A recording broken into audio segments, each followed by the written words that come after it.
152 बार पिछले 10 साल में ये बताया गया है, मगर पिछले 10 साल में एक भी कन्विक्शन नहीं हुआ है। वो भारत में दूसरे देशों का नकल करके यहाँ उपद्रव कराना चाहता है। अगर फेयर डिस्कशन होना है तो शिक्षा मंत्री पहले राजीनामा देना चाहिए। और जो सरकार ने व्यवहार किया है, इस्तीफा तो क्या है, इस्तीफा तो जब चाहेंगे तब मंत्री ले लेंगे, सदन के बाद ले लेंगे। लेकिन सवाल ये जो छात्रों के साथ व्यवहार हुआ है, उनके हाथ तोड़े, सर तोड़ा, उनके कपड़े फाड़े, क्या बेटियों के कपड़े फाड़ेंगे आप? सरकार हर मुद्दे पर चर्चा करने के लिए तैयार है।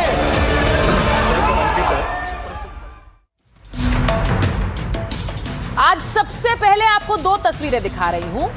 कल राहुल गांधी सरकार पर हमलावर थे और पीएम आवास पर जाकर धरने पर थे। तो कल जो राहुल हमलावर थे उन पर आज बीजेपी हमलावर थी। जगह जगह बीजेपी ने राहुल गांधी और कांग्रेस के खिलाफ विरोध प्रदर्शन किया।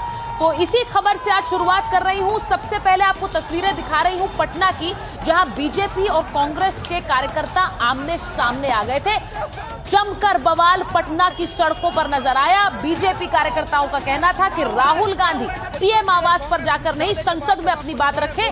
पीएम आवास पर सुरक्षा को खतरे में डाल रहे हैं राहुल। गंभीर रूप से घायल है और भारतीय जनता पार्टी के वर्कर कांग्रेस मुख्यालय का घेराव करने पहुंचे और जोर से दोनों तरफ से ये देखिए बड़े बड़े पत्थर फेंके जा रहे हैं जो भारतीय जनता पार्टी के कार्यकर्ता उनके ऊपर और कहीं ना कहीं कांग्रेस के कार्यकर्ताओं के ऊपर भी। इधर ही है,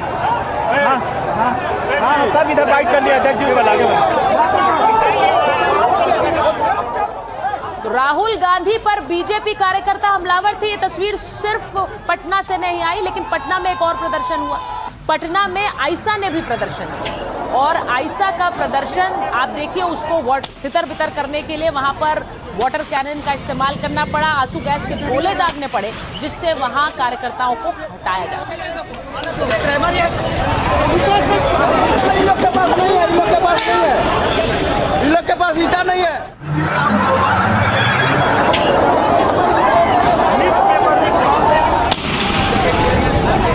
बीजेपी ने भी आज हल्ला बोला। कार्यकर्ता आज रायपुर में सड़क पर उतरे राहुल गांधी के खिलाफ प्रदर्शन करने।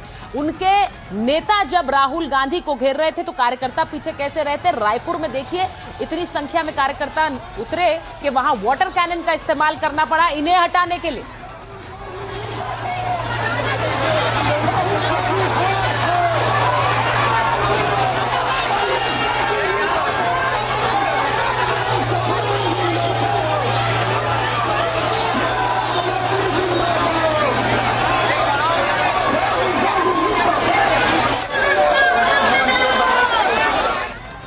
मैं माइक ऑन उस रणनीति पर भी कर रही हूं जो सरकार अब अपना रही है राहुल गांधी के कल के धरने पर अटैक करने के लिए। यह तस्वीरें रायपुर की आपने देख ली। अब आपको शिमला की तस्वीरें दिखा। शिमला में जहां पर कांग्रेस की सरकार है, वहां पर बीजेपी कार्यकर्ता जब सड़क पर उतरे तो वहां पर देखिए किस तरह की तस्वीर आई। हाथों में पोस्टर प्लेकार्ड्स लिए हुए राहुल गांधी के धरने को उन्होंने गलत बताया। तो ये तस्वीरें शिमला से आई। देश भर के अलग अलग राज्यों में आज राहुल के कल के धरने का विरोध नजर आया। लखनऊ में बीजेपी कार्यकर्ताओं ने पूरे सड़क मार्च निकाली, बैरिकेड्स भी हटा दिए, पुलिस को उन्हें रोकना पड़ा। बीजेपी की सरकार, लेकिन वहां पर प्रदर्शनकारियों को रोकने के लिए बीजेपी कार्यकर्ताओं को रोकने के लिए पुलिस को बैरिकेड्स लगाने पड़े थे। ये तस्वीरें लखनऊ से आई।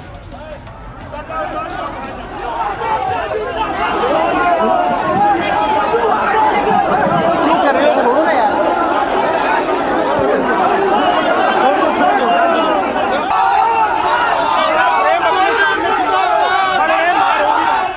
तो जिस लखनऊ में बीजेपी के कार्यकर्ता प्रदर्शन के लिए उतरे, राहुल गांधी की कल के धरने पर आक्रोशित थे, उस पर योगी आदित्यनाथ ने आज मोर्चा संभाला और कहा कि सुरक्षा में सेंध लगाने की कोशिश राहुल गांधी क्यों कर रहे थे। जरा सुनिए।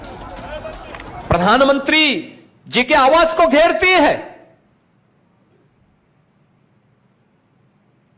उनकी सुरक्षा में सेंध लगाने का बेशर्मी से प्रयास दुस्साहस करती है। कैसे कांग्रेस और समाजवादी पार्टी देश के खिलाफ षड्यंत्र कर रही है, आपने कल और परसों के इनके पूरे के पूरे षड्यंत्रों को देखा है। तो योगी आदित्यनाथ कह रहे हैं ये एक पूरा षड्यंत्र था। सुरक्षा को ताक पे रखकर राहुल गांधी पीएम आवास पहुंचे। अब कांग्रेस के सांसद आज किस तरह की रणनीति अपना रहे थे उसकी भी एक तस्वीर देख लीजिए। आज राहुल गांधी, प्रियंका गांधी दोनों की तस्वीरें आप देख रहे हैं, काले कपड़े पहनकर संसद पहुंचे और ये आज की रणनीति थी कि संसद में एक ब्लैक वेडनेसडे नजर आए, यानी कि काले कपड़ों के जरिए सरकार की नीतियों का विरोध करने के लिए उतरे। अब जब कांग्रेस के दोनों ही मुख्य चेहरे काले कपड़ों में आएंगे तो पूरे के पूरे विपक्ष का एक ब्रिगेड आपको काले कपड़ों में नजर आएगी। ये देखिए, काले कपड़ों वाले प्रदर्शन में कांग्रेस के साथ समाजवादी पार्टी भी नजर आई।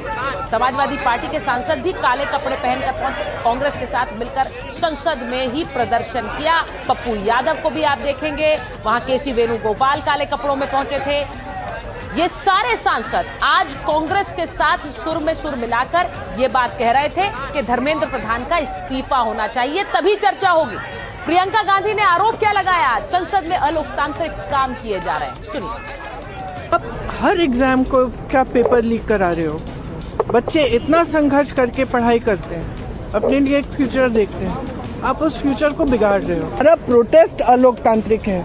लोकतंत्र में सबसे बड़ी चीज क्या होती है? फ्रीडम ऑफ एक्सप्रेशन और right to protest, peaceful protest. इसमें कुछ अलोकतांत्रिक बात नहीं है। अलोकतांत्रिक ये है जो यहाँ इस सदन में हो रहा है, जो सड़कों पे हो रहा है। अब आपने सुना कि प्रियंका गांधी ने कहा कि ये अनैतिक है जो सदन में हो रहा है। आपको दिखाती हूं कि आज सदन के अंदर किरण रिजिजू संसदीय कार्य मंत्री ने कैसे मोर्चा संभाला और कहा कि चर्चा के लिए हम तैयार हैं, लेकिन ये विपक्ष चर्चा नहीं चाहता। Sir gave an assurance that they will be ready, they are ready for a discussion. Let them come out, sir. Take your seat. Let them come out. We wanted. ये मानसून सत्र का शुरू से सरकार ने कहा है कि महत्वपूर्ण मुद्दे जो भी है और नीट एग्जाम पेपर लीक को लेकर के हम चर्चा के लिए शुरू से तैयार हैं। अभी भी हम तैयार हैं। हमने कांग्रेस के नेताओं को बताया, बाकी पार्टी के नेताओं को भी कहा है कि सरकार